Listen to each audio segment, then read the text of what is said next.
Happy lunch hour, gang. Okay, in my best Rod Serling voice, you are about to enter another dimension. A dimension not only of sight and sound, but of mind. A journey into the wondrous land of imagination. Next stop, the FAFO zone. If you don't know what FAFO is, F-A-F-O. F around, find out. This morning's been interesting. Because stupidity, I get a kick at it. Every day there's something stupid going on, and I swear the next day they out-stupid themselves, okay? The first one this morning, if there's anything that's going to make you laugh, it's this.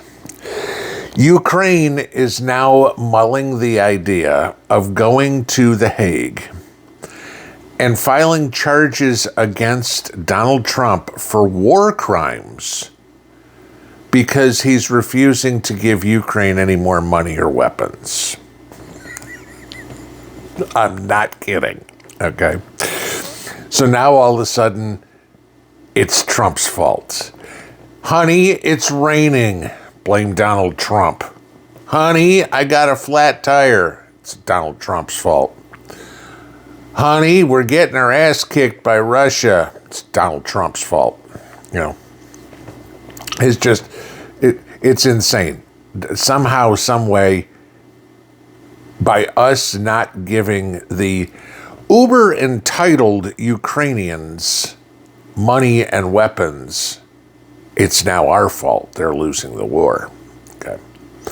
I hate to tell you this, Ukraine. You aren't entitled to shit from the United States.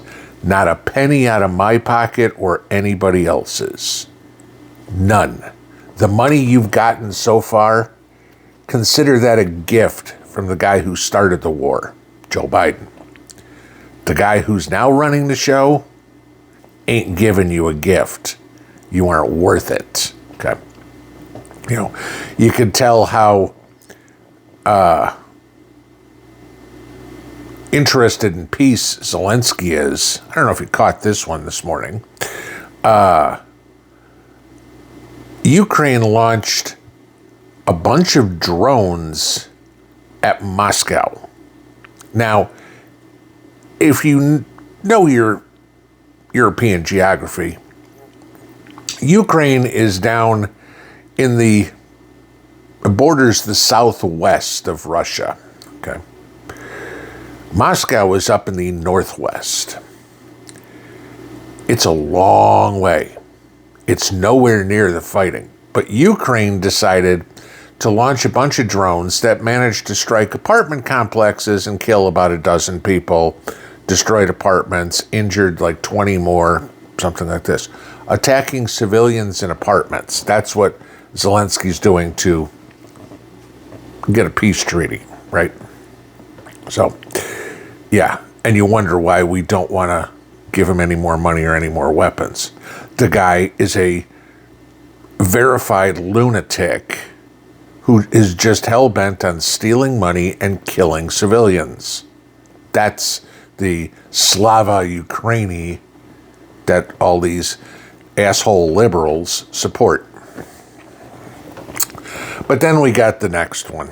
And you saw this one coming from a mile away. And this is where you get into FAFO again.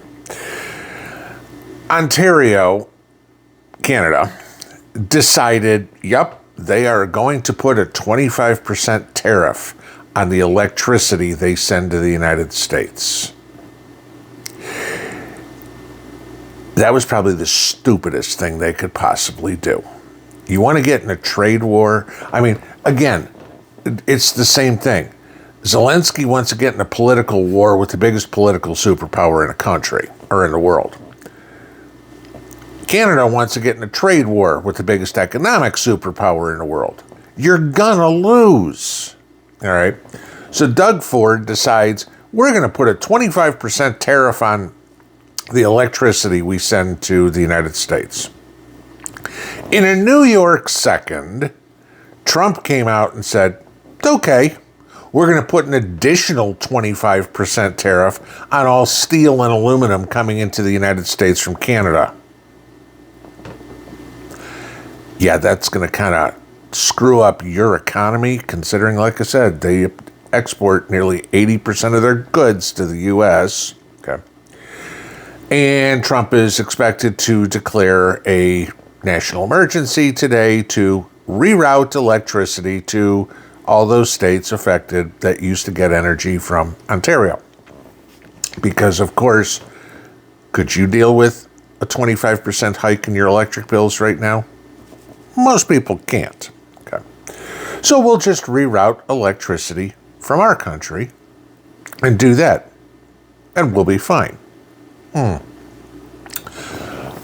are you going to reroute all those exports of steel and aluminum, Canada? Oops, I guess we've hit the find out stage. Again, Trump called for the same thing I did the other day and say they've got to get rid of all these agricultural tariffs, as I was telling you about 200, 300% on milk, cheese, eggs, turkeys, chicken, whatever. Trump said that's got to go. And Canada's fighting back. And I hate to tell this to the Canadian people, your economy is going to collapse without being able to export stuff to the United States. The United States economy won't even have a hiccup because of it. Sure, we use Canadian timber. Sure, we use Canadian steel. You know what? We got trees here. Shocker. You know what? We have steel facilities, aluminum facilities here. Turn them back on. Gee, more Americans go to work.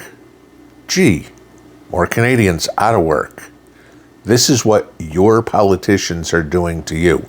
Rather than get on a even playing field to support, the country that pretty much defends Canada from any sort of invasion. Yeah, basically $200 billion a year is spent by the United States defending Canada, in case you didn't know that, because the Canadian military isn't big enough to do it, so that basically it's up to us to protect North America. Maybe we'll just leave you off on your own. And when England gets tired of taking in all the Muslims into Great Britain, maybe they'll just start sending them to Canada and you can deal with it.